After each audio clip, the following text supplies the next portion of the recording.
Kasirang mansyon ang nakatayong mag-isa sa gabing naliliwanagan ng buwan. Napapaligiran ng tinutubuan ng mga damo at nakakatakot na katahimikan. Isang grupo ng mga young adult na pinamumunuan ni Sarah ang maingat na humakbang papunta sa foyer. It. Yung lumang Anderson Mansion. Haunted daw.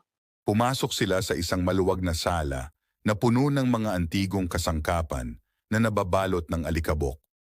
Bigla nilang napansin ang isang lumang painting sa dingding. Ay The Crying Boy. May alamat. Ang sino mang nagtataglay ng pagpipinta na ito ay isinumpa. Habang nag-e-explore pa sila, narating nila ang isang maliit na kwarto. Sa loob nakakita sila ng maalikabok na album. Binuksan ito ni Sarah, inihayag ang Crying Boy painting. Simulang yumanig ng malakas ang silid, lumilipad ang mga bagay mula sa mga istante. Kailangan na nating umalis dito? Anong gagawin natin?